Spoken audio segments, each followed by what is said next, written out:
Hello, welcome to my channel. Today I wanted to talk about religion because you know how algorithms work. I stay on social media. I was on TikTok. I think I liked a video about someone giving a different perspective on the Adam and Eve story, which was a new perspective for me. I was raised in the Christian church, so the way that this person thought about it, I was like, okay, I really never thought about that. But anyway, Everybody is familiar with the story of Adam and Eve. They're created in the Garden of Eden, and there is a particular tree in the Garden of Eden called the tree of the knowledge of good and evil that God tells them not to eat of.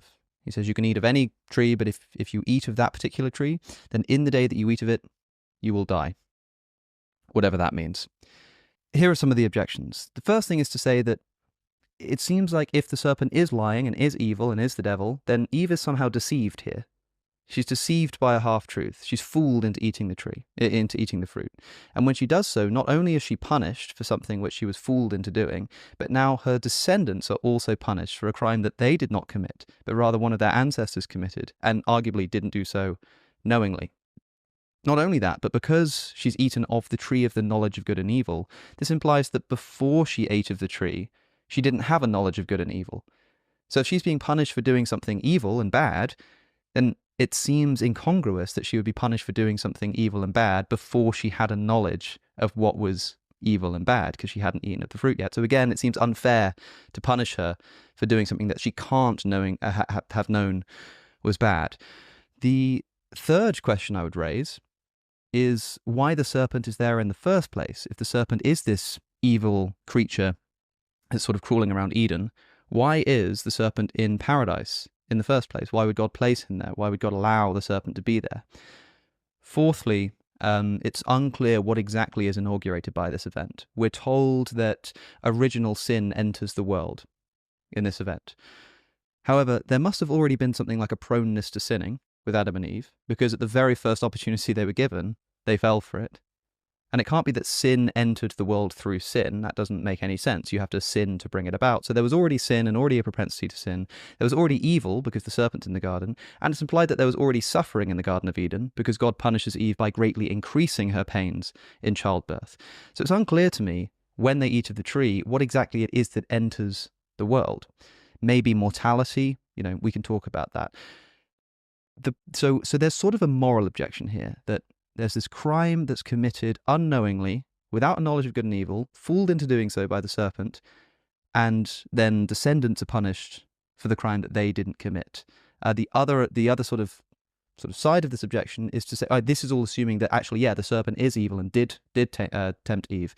But as I said to Jordan Peterson, there are some interpretations of the story that take the side of the serpent, that say that God doesn't want them to know good and evil. He's a jealous God. He's a self-admittedly jealous God. And the serpent is the one who comes along and says, God's lying to you, right? He just doesn't want you to be like him. And when they eat of the tree, they find that they have become like him, and the serpent was completely right. Everything the serpent said came true. They did become like God, knowing good and evil. And then God proactively banishes them. It's not some natural result of their sin that they have to sort of fall away from the Garden of Eden. It's like God proactively saying, you're not allowed in here anymore. And you could just reach out your hand and eat from the tree of life, but I'm not going to let you. I don't want you to. And so he guards the gates of Eden with a cherubim with a flaming sword. So my question to you, Jonathan, is what the hell is going on here? That inspired me to make this video, which was actually telling you what it was like for me to be Christian. I'm no longer Christian, obviously. I have a video on my channel about myself being psychic. That played a huge role in not being Christian anymore. Because obviously Christianity thinks of any kind of divination that is outside of being Christian as evil. If you're not Christian, you're wrong. That's how Christianity works. So I didn't want to see myself as wrong. I didn't want to see myself as evil. I didn't want to see myself as a witch, though I didn't have a single problem with Wicca. I guess you could say synonymous with witchcraft. I knew a witch when I was in high school. Chillest person ever. She never told anybody she was a witch, obviously, because we went to a predominantly black high school and a lot of people were Christian. So she just kept it to herself. She didn't broadcast that she was a witch, but she did tell me that she was a witch, and I was like, huh, cool. Like, I didn't look at her any differently because she was like a super chill person. She was a good person. So I didn't see anything wrong with that. But anyway, for me to fully explore my gift that I was coming into, I had to leave Christianity by the wayside. But anyway, I was raised Christian. My mother was the one who introduced us to the religion.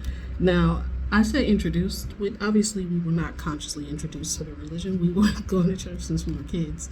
My mom had been in church since she was a child. And she grew up, obviously, and she took us to the same church that she went to her entire life. So her mom indoctrinated her into religion as a baby. You know what I mean? So she did the same with us, which is commendable, I guess, to round up 7 kids and take them to a place where they're supposed to be quiet. Anyway, what my mom used to do is she would have us, she wanted to make sure we were paying attention. So what she would have us do is listen to the sermon, and then on the way home, she would be like, what did you learn? Interesting. I think actually it was kind of genius on her part because it makes you not necessarily critically think, but memorize part of the sermon, but also it was a gateway to critical thinking for sure. That was a mistake when it came to me because your girl had questions. And those questions didn't come out until I was a teenager, but I digress. My life as a Christian was not my favorite thing. For one, when I was in school, I hated school. And the weekend was my only reprieve from school. All 7 of us got bullied at school, and wouldn't you know it, we got bullied at home. Not only by each other, but like our parents are kind of violent, etc. So growing up in a black household, in the time that I was growing up, that was super common. Hopefully it's totally different now. I wouldn't know. I'm not a parent. But anyway, yeah. Weekends were my only reprieve. So I lived for the weekend, even as a kid. You know, as an adult, when you're working, those days off, man.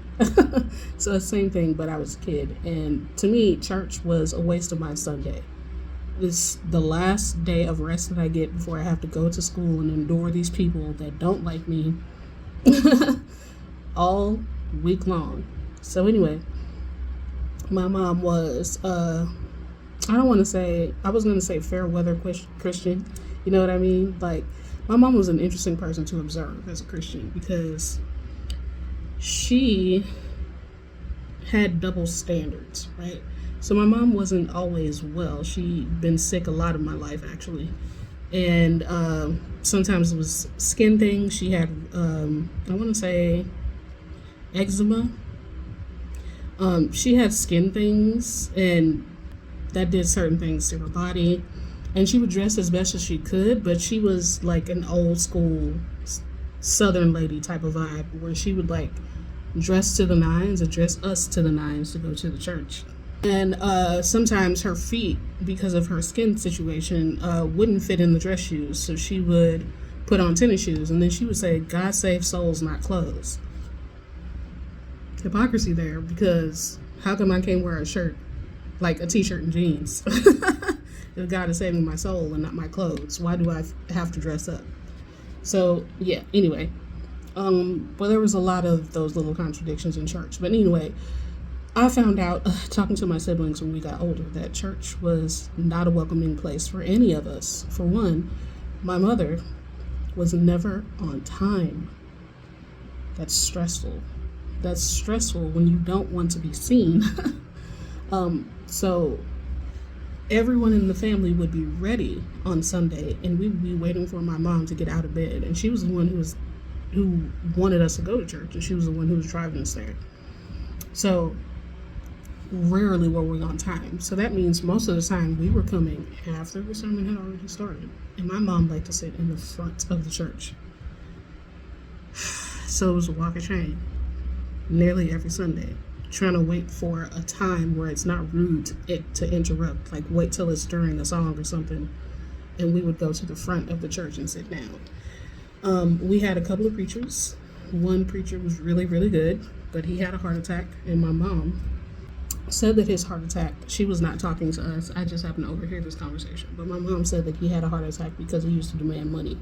So our first preacher, typical preacher, he was theatrical. He was like performative, you know what I mean? But he performed really well, and he was very convincing. He was very persuasive, and it was actually kind of entertaining, as well as enjoyable. He would give really good sermons, really good food for thought. The problem was half of church was the sermon, and the other half was, we got to pay the preacher. So they would pass some collection plates around over and over, baskets, at least twice. You know what I mean? Like, we had a whole section, like a whole segment at the end of our service that was seeing how much you can give to the church and also to pay the preacher. As an adult, I get it now. Like, this is their job. Anyone who is a preacher or a pastor or whatever you want to call it, this is their job. This is their livelihood. And then also, yes, we do have to pay for the church. Do we? Anyway, it makes sense that there's bills and you gotta keep the lights on, etc. It makes sense. As an adult, I get that. But as a kid, like, I was keenly aware of just our home situation. 7 kids, 2 parents. My father never went to church. He was not a church person. So he never went to church with us. And then they got divorced, etc. That's another thing. Church was exclusively my mother's thing. And my mom would give us pennies to put in the collection plate. Pennies. She was loath to release $1. Another fun thing, well, not fun thing, but interesting thing, was my mom was a gambling addict. So that's part of why she held on to money as strongly as she did, because she didn't have any. She had gambled it. And she was coming to church a lot of the time to repent for having gambled, because gambling is a sin. So, yeah, that part. Also, communion was kind of weird, because my mom would always take it, but there were rules about why we couldn't do it. Like, I think I'd been to a couple Catholic services as an adult. And I think children are allowed to take communion. I'm not totally sure. I don't remember. I just remember the chanting in unison. Call it whatever you want, but it was definitely chanting if you've ever been to a Catholic Mass. It's eerie. Anywho, back to the Christian church. We hated church. All 7 of us, we hated church. I hated it because it wasted part of my weekend. And also, I hated the negative attention of coming late. But to top it all off, when the first preacher, who was very interesting, very performative, greedy in my mom's eyes, and he was no longer preaching, we had a replacement. Worst preacher ever. The reason why I say that is he was performative, but he was bad at performing. He also was a nitpicky, petty little, you know what I mean? Like, this particular preacher, we still had the same habits, but for some reason we went to church a lot less, probably because the preacher wasn't as good. But we started going to church a lot less, which was sweet liberation for me. I finally got my Sundays back sometimes. This new preacher noticed this. So he would call people out passive aggressively, namely us. So when we would come to church, he would turn his sermon into coming in late. When this is what I mean by fair weather Christians. Like, my mom was going to take us all to Six Flags, but she demanded that we go to church first. And we did, but we hadn't been to church in a long time. So the preacher was preaching, we came in late like we do. And then all of a sudden, his sermon became the kind of Christians that only come in on holidays or special occasions. Sus, no? And then there was another part of this. So our church had morning service and evening service. So if you go to the morning service, that was the one that you dressed up. That was the longer sermon. But if you went to the evening service, you could dress casually, which, why are we not doing that? Like, I don't want to dress up anyway. But we were doing that once. We came to an evening service, and my little brother happened to be wearing red one day, and they would not allow him into the church because they thought he was in a gang. So, middle finger to you. But also, this is the type of environment that our church had become. So, obviously, I don't want to be here. I was outraged. I was outraged at that. First off, how dare you profile? And how dare you gatekeep? Like, isn't religion supposed to be for everybody? Different opinion about that now. But at the time, isn't Christianity supposed to be for everybody? So why are you dictating who and who can't receive the message? Like, the hell is wrong with you? So one thing that they noticed is that we made it pretty frequently when it was time for potlucks.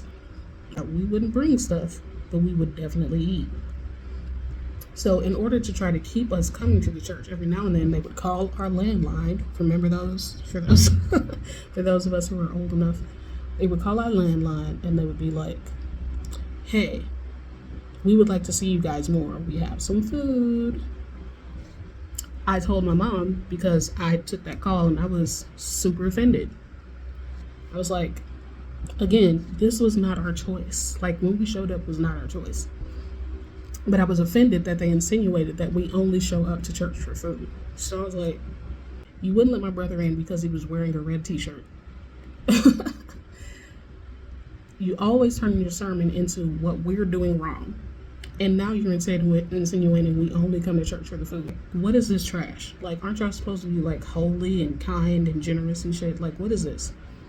So I think after that, I never went to church again. Thank goodness. Thank goodness. But I was still a Christian. I still observed it. I was not the type of person who read the Bible. My mom had always prided herself on reading the entire Bible front to back more than one time. I was not that guy. You know what I mean? If I didn't have a reason to look at it, I kind of didn't. But I did believe in the culture of Christianity, right? Also, when I stopped going to the church that we grew up with, it didn't mean that I stopped going to church, period. I just stopped going to that church. When I was a teenager up into my early 20s, I made a lot of Christian friends. I was going to those Christian friends' church. Middle school, I had a best friend, and I hung out with her a lot. I'd have sleepovers at her house and become friends with her sister. She's a twin, and I'm a twin. Oh, by the way, I'm a twin. My twin's a dude. It's not identical. Anyway, my bestie was also a twin. She was a fraternal twin. They were both girls. But anyway, I would hang out with them a lot, and their mom was super Christian. I would go to church on Sundays with them, and their service was way better, because what I liked about their church over our church is that my mom's church was the Church of Christ, and they did not allow instruments in that church. They only allowed singing with your voices. You could clap. We weren't allowed to have instruments. The Bible said voices, so we used voices. Funny enough, in the old church, they asked us, because of 7 kids, and they had every single member was 30 plus, except for us, our cousins, and like a couple who had like just had a baby. So there was almost no kids in this church. It was a very old church. And one of the deacons comes up to us, me and my mom in particular. Music was my favorite part of church. The deacon asked us, what can we do to bring youth into the church? And I was like, instruments, music. If you're going to reach young people, you'll reach them through music. Did they listen to me? No. So fast forward to church, and they were all about it. When I tell you they had instruments on instruments on instruments, like, not only was it instruments, but it was hype. Like, and this was the kind of church that like spoke in tongues and stuff like that, and they believed it was a secret, sacred language or whatever. I did not grow up in a tongues church, but that was a tongues church. But you were free to go up and down the aisles and dance. Obviously, nobody was throwing it back. It's church. But instruments, singing. I felt like my friend's church was actually a more charismatic, would be the religious term, but it was lively, a live church. It was a fun church. Like, their preacher as well, he did sermons. I felt like the sermons were good, but he felt more real and less performative. And he also didn't mind joking. Like, he didn't take it so seriously. And I thought that church was fantastic. So I enjoyed going to that church with her. However, their mom was very strict. Like, their mom was very exclusive. She would only let her kids hang out with Christians, nobody else. And if she deemed their friends or whatever to do something that was unholy, then those friends were cut off. No questions asked. No matter how long you were friends with them, etc. I remember one particular incident where they had been very close friends with a particular girl, and she was 16 and she had gotten pregnant. And she told the twins to cut that friend out of their life. She was still welcomed in church, but a lot of people stopped associating with her. She had become pregnant. I personally thought that was wrong. I was like, how do you just throw somebody away, especially as a person in a vulnerable position? You know what I mean? I don't think isolation was a thing that she would have needed at that time. I didn't have the words to articulate that, but I did think it was strange to just like cut off a friendship because they got pregnant. Funny enough, the same thing would happen in the twins' family. Not going to get into too much detail, but same thing happened to one of them. So, how messed up, right? But I enjoyed going to that church. It was much more fun. It was much more lively. It felt much more accepting than the church I had grown up with. And this wasn't the only church experience I had. As I got older, I was collecting Christian friends. I used to work at a restaurant, and I made a couple Christian friends through there. One of them went to a mega church. Or a mega church to us at the time. We had a mall in our city that closed down and was converted into a church. So she was a member of that church. And talk about money, like where they get the money from for this church. How do you get enough money to convert a mall into a church? Church is big business, I tell you what. And then I found another friend at my particular job. I went to her church and I felt like this is what church is supposed to feel like. She took me to one of her church services, and the people were so warm, so kind, so welcoming, and I really enjoyed it. I had never felt like that. Like when I went to the twins' church, my friend's church, it was fun, it was lively, and people had their groups. Like my friends had church friends. But it didn't feel connected in a way. Like, it was fun, it was lighthearted, but it didn't feel connected in a way. And then the church that I went to was like dry and dull and boring, and you know what I mean? So this church was a church that kind of felt like home, if you think about it like that. It was really warm, and honestly, I had never felt that kind of warmth ever in my entire life. So I was considering becoming a member of that church until I found out that it was a Baptist church, because I had been raised to believe that I should only go to churches of Christ. The one church that I had ever been to where I felt it was warm and inviting, I stopped going. I never went again because it wasn't a church of Christ. As an adult, I had the opportunity to go to masses as well when I was not religious at all. But I would go to masses with people who wanted to go to masses. I would stay outside because I'm not Catholic, but I would hear the sermon. And as an adult, when I heard the sermon, this particular Catholic church was in Arizona, totally different state, but the tone, this is why the person who is giving the message is really important. The tone of the mass was positive. There was no condemnation, there was no accusation, there was no fire and brimstone, I think they call it. It wasn't a hell or fear-based message. It was positive, it was inspiring. And as an adult, that was the first time I had seen inspiring messages, not just what you need to steer clear of and what you need to not do wrong. So, bro, I've learned a lot over the years. But anywho, when I was in my 20s and meeting all of these friends at my job who were Christian and Catholic and all this other stuff, I decided to give Catholic Mass a chance. And I went to 2 different kinds of Catholic Mass. I knew about Latin Mass. but I went to a traditional mass and I went to a charismatic mass. I will tell you, charismatic mass is so much more fun. So the traditional mass was familiar because it was kind of like the church that I grew up in. No instruments, you know what I mean? With the addition of standing and kneeling and standing and kneeling and chanting a thing all at the same time. I think it was like a prayer or a Bible verse or whatever. I don't know what it was. But everybody knew when to say it. They didn't even need to be cued. It was really interesting.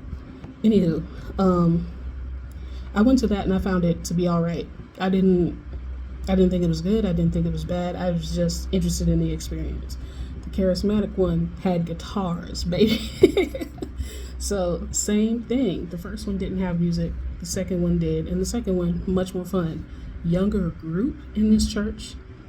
There was instruments, and also the sermon kind of felt lighter. You know what I mean? So that was interesting too. I had only gone once, again via a work friend, and that was that. I also had another work friend, and she was straight up Christian, and she went to a church in a different part of our city, and I'd gone a couple times to her church. And I just happened to have two work friends who went to the same church, but I went separately with them. So there's that. Funny thing about Catholicism, though, is I had a friend who wanted to become a priest, and he was gay. And he did not hide that from the church when he was looking into going into seminary. But he was not allowed because he was gay. There you go. We're going to stay out of that. We're not even going to talk about it because we all know the Catholic Church has a history about certain things. And I think it's understandable why they said that. But if someone wants to be a priest, it's obvious.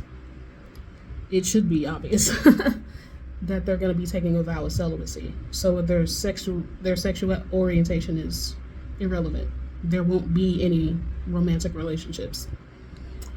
I digress. Anywho, that was my entire foray into Christianity and the different kinds of Christianity. So 22 is when I walked away from the church once and for all. It's not your business, but I'll tell you a little bit. So I'd met a person, and I had a lot of questions. I had very low self-esteem, and the reason I had low self-esteem was, Christianity had a little bit to do with that, with the whole belief that you're a sinner and, you're always going to be missing the mark in some way. I don't think that does wonders for your self-esteem, but it wasn't just that. It was a lot of circumstances that kind of contributed to that for me. Anywho, I met a person. I was Christian. This person was not Christian. And I was like, you know what? I don't know if I'll ever get married. I know that I'm supposed to remain pure until I am. But I was like, well, what if I don't get married? Then what?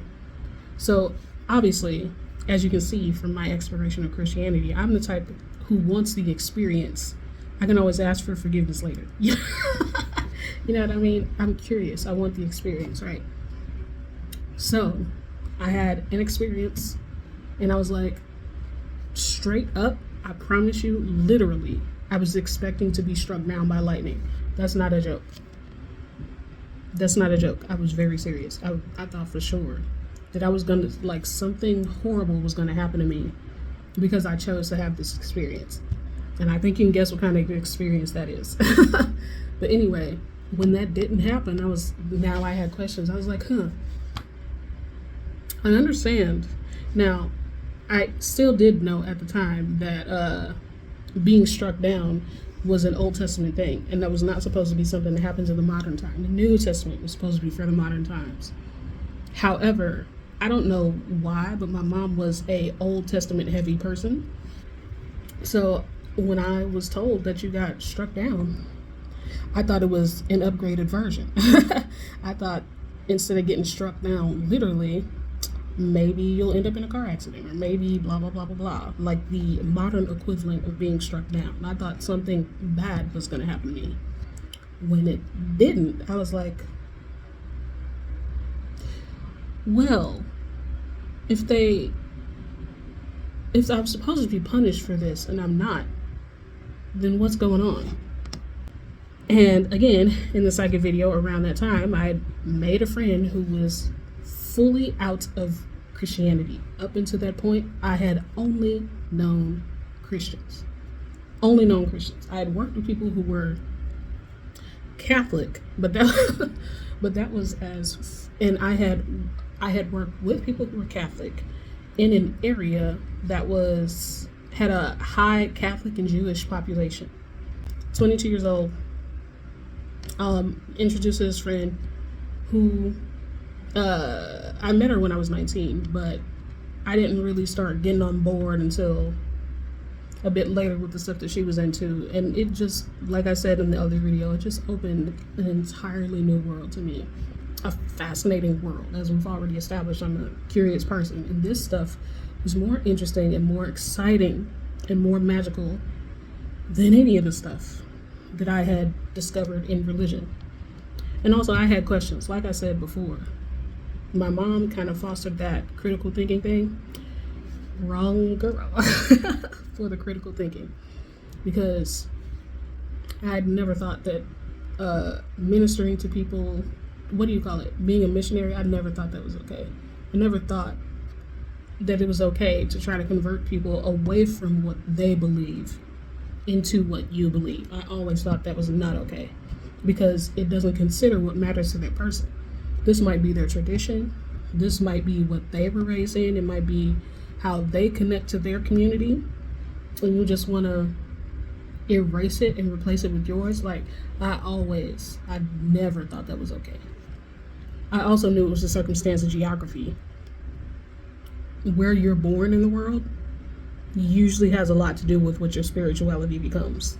So, in my opinion, when I was growing up, I was like, people believing other things is not necessarily their fault. You know what I mean? And I questioned that. I was like, why, if God is all knowing, why would he know that people born in certain places would observe certain religions and then punish them for it? Like, that makes no sense. But anyway, I ain't gonna get too deep into that. But anyway, this whole new world was whole new worlding. I had never been more curious in my life. I had never been more interested in my life. And then it took off from there. As I said in the psychic video, I asked God directly, not the church, not the Bible, not other Christians, God directly. I went straight to the source, and I was like, should I not be Christian? And I got the life review before my eyes in the middle of a restaurant. Cafe, really, it was my job. And this was all happening internally. I was stuck to the spot, watching my life go before my eyes, standing up in a public place. And I got the feeling that I was in the exact right place at the exact right time. To me, that was a great answer to the question if I should stay Christian or not. And in that life review, I saw all the ways that I was different, that I thought differently, that I understood things differently, that I observed differently, that I always had questions, how things never made sense to me. I saw it all, and it started from when I was very young, younger than I even thought. So yeah, the conclusion I drew from that was I was always going to deviate from the Christian path. I was always going to deviate because I was never on that path in the first place. It was just something I had to do to conform to my family. You know what I mean? So that was that. Now to tell you what it was like leaving Christianity. At first, there was no change. I just dove into my interest in this new part of the spiritual world. Here's the problem though. All of a sudden, I came to the realization that I didn't choose Christianity, and I became enraged. I've tried to explain that to myself over the years, and the conclusion that I came to was, one, it was not my choice. It was put on me. It was not my choice. There were a lot of things that had developed in me: low self-esteem, judging myself, always thinking I was sinning and not living up to some invisible standard, the self-criticism, the fear, the shame, like all of this stuff came from Christianity. And the realization that I did not choose to be Christian, therefore I did not choose to develop all of these mental and emotional things that were detrimental to me, enraged. My rage, I had it because I felt like it was a violation of my free will. I feel like if you choose of your own free will to be Christian, that's very different than never getting a choice to be Christian. That I didn't get a say in a thing that would shape my entire perspective, my entire view of myself, my entire view of my sexuality, my entire view of my body. I was mad. I was absolutely livid. And I did not know what to do with that anger. I didn't know what to do with it. Unfortunately, and I apologize to those friends right now, at the time, the anger was leaking out everywhere. And I did not know how to control it or confine it or process it. And I unfortunately took it out on my Christian friends. I wasn't mad at their involvement in Christianity, but I was mad at the religion itself. I was mad at the religion itself. And I feel like my poor friends, like, unfortunately, when I was in my rage and poking holes in Christian stories and all of this other stuff, I did not really consider how it would make my Christians feel for me to be so violently opposed to their belief system. But to their credit, and I'm very grateful for that, they did not fault me for it. They did not stop associating with me because of it. And eventually I got the rage under control. And to be honest with you, I'm still mad. This is years later. I'm not going to tell you how many years later. But this is over a decade later, and I still feel like I see Christianity for what it is. I feel like I understand why Christianity is structured the way it is structured. And then I happen to read a little thing recently. I've been learning about this stuff a lot recently because, social media is the thing that it is, and algorithms are the thing that they are. And I happened to stumble upon the letter from King Leopold II to the missionaries in Africa, and put that on the screen. If you look like me and you're an American and you read some shit like that, there's no going back. There's never been going back for me, honestly, because as a psychic, there's a spirituality to that, right? So when I was a psychic, I'll tell you a little bit about that. When I was a psychic, I had heard of miracles as a Christian, but I had seen miracles as a psychic. Do you know what I mean? What I had learned was that Christianity is all in your mind. It's all in your belief system. It's all concepts. But the actual experiences, now, don't get me wrong, there are Christians who do have the experiences as well. But in my Christian life, it was all repetition in the mind. It was all belief in the mind. Seeing it practically, or at least the good stuff about it, seeing it practically was not part of my experience. But when I embraced the psychicness, miracles, I experienced miracles instead of just hearing about it and reading about it. I was like, you know what? This is the path for me. And maybe I'll get into some stories. You know what's funny is I've been struggling, I've been in a different video. I've been struggling to remember some of those miraculous, I would say, instances. And I kind of want to sit down at some point and try to recall those. But anywho, this is a very long video. That is all I got to say. And I will say this, how I feel about Christianity now. I'm still mad, but I'm not personally enraged with nowhere to go with it. It's more like when you see Christianity for the tool that it is, the amount of people under its spell is infuriating. And the amount of people, Like, I have no words for what I know it does to people. Mentally, emotionally, internally, societally. Look at the US right now in 2025 under the Trump administration. Hopefully that'll be history in the distant past very soon. However, like, you can't argue with that because that's Christian driven. You can't argue with that, and only someone who is in it can't see it for what it is. Anyway, so I'm still pretty angry about it. But I've learned to respect people who believe it and to keep the views to myself unless they bring it up. Now, if you bring it up, you're going to get these opinions. I love social media. I love hearing people's stories. But if every other thing you say is by the grace of God, then I can't watch your content. I'm sorry. That's where I'm at with it now. The anger is not totally processed because it went from being personal to being macro, and the damage, bro, historically, racially, the damage is crazy. That's not to say that I don't give people a chance first, but honestly, I've been part of the belief system. I've seen how people behave in the belief system. I was one of those people.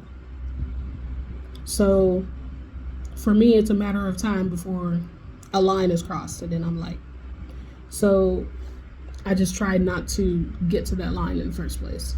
Anywho, that's all I'll say about that. Anyway, I know this is a video that might not go over well for people, and that's totally okay with me, but I'm going to be honest about who I am and where I'm at, and that's that. Anyway, if you're still okay with being on this channel, like, comment, subscribe. Appreciate your face. If you want to support me, you definitely can. I have GoFundMe because I'm in Malaysia, and you know, sis gotta eat, you know what I mean? Also, I have a support tier on Patreon that's just $1. That would be amazing. I also have Buy Me a Coffee, which, like, if you appreciate these stories, thank you so much, and I appreciate you, but I would appreciate even more.